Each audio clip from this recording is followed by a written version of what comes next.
পটলের এই রেসিপিটি বানালে গরম গরম ভাত এক থালা নিমেষে শেষ হয়ে যাবে। নমস্কার বন্ধুরা, ঐশীর মার রান্নাঘরে আপনাদের সবাইকে স্বাগত। আমি এখানে রেসিপিটা বানানোর জন্য কয়েকটা পটল নিয়েছি। পটলটাকে প্রথমে ভালো করে ধুয়ে নিতে হবে। এরপর পটলের অর্ধেক অর্ধেক খোসা বাদ দিয়ে এরকম দু টুকরো করে কেটে নিয়েছি। পটলটাকে কাটার আগে ভালো করে ধুয়ে নেবেন, কাটার পরে আর ধোয়ার দরকার নেই। এখানে আপনারা আপনাদের প্রয়োজন মতো পটল ব্যবহার করবেন। এরপর কড়াই ভালো করে গরম করে 1 টেবিল স্পুন সরষের তেল দিয়ে দিলাম। তেলটা ভালো করে গরম হয়ে গেলে দিয়ে দিচ্ছি কেটে রাখা পটলগুলো। পটলগুলোকে একটু ভালো করে ভেজে নিতে হবে। যে কোনো রান্নায় পটল যদি একটু ভালো করে ভেজে নেওয়া যায় তাহলে পটলের যে জলজলে ভাব সেটাও থাকে না, আর পটলের রেসিপি যেটা আপনি বানাচ্ছেন সেটাও কিন্তু খেতে ভালো লাগে। পটল ভাজার সময় লবণ বা হলুদ কোনোটাই দেব না। লবণ দিলে পটল থেকে জল ছেড়ে যাবে আর পটল ভালো করে ভাজা যাবে না। তাই লবণ হলুদ না দিয়ে পটলটাকে এরকম লালচে করে আমাদের ভেজে নিতে হবে। পটলটা যখন বেশ লালচে করে ভেজে নেওয়া হয়ে যাবে তখন পটলগুলোকে ভালো করে তেল ঝরিয়ে আমি তুলে নিচ্ছি। পটলগুলো তুলে নেওয়ার পর এখানে আর তেল কিন্তু আমি দেব না।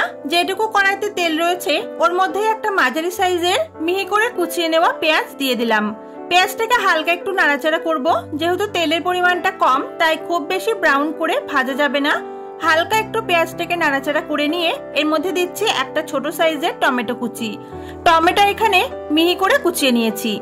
টমেটোও আমি হালকা কালার চেঞ্জ হওয়া পর্যন্ত আর একটু নরম হয়ে যাওয়া পর্যন্ত নাড়াচাড়া করে নিচ্ছি। গ্যাসের ফ্লেমটা মিডিয়ামে রেখেছিলাম। টমেটো যখন একটু নরম হয়ে আসবে তখন এর মধ্যে দিয়ে দেবো 1 গ্লাস পরিমাণে জল। জলের পরিমাণটা আপনারা নিজেদের মতো দেবেন, কে কতটা গ্রেভি রাখতে চান সেই অনুযায়ী। এরপর দিচ্ছি 2 চামচ পরিমাণে সাদা সর্ষে আর পোস্ত, সাথে স্বাদ মতো কাঁচা লঙ্কা বাটা। এখানে সর্ষে আর পোস্ত আমি কিন্তু সমান সমান ব্যবহার করেছি। এরপর দিয়ে দিচ্ছি আমি স্বাদ অনুযায়ী লবণ আর অল্প একটু হলুদের গুঁড়ো।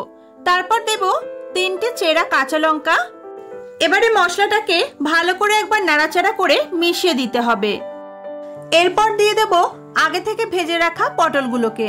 আমি জলটা এখানে এমন ভাবে দিয়েছি যাতে পটলগুলো গ্রেভির মধ্যে ডুবে থাকে। আপনারা অবশ্যই নিজেদের পছন্দ মতো দেবেন, যে যতটা গ্রেভি রাখতে চান। ভালো করে পটলগুলোকে একবার মিশিয়ে দিলাম। তারপর ঢাকা দিয়ে আমি 5 মিনিট মতো একদম লো ফ্লেমে রান্না করে নেব। গ্যাসের ফ্লেমটা বাড়িয়ে রান্না করবেন না, এটাকে কিন্তু লো ফ্লেমে রেখে আপনাদের রান্না করতে হবে।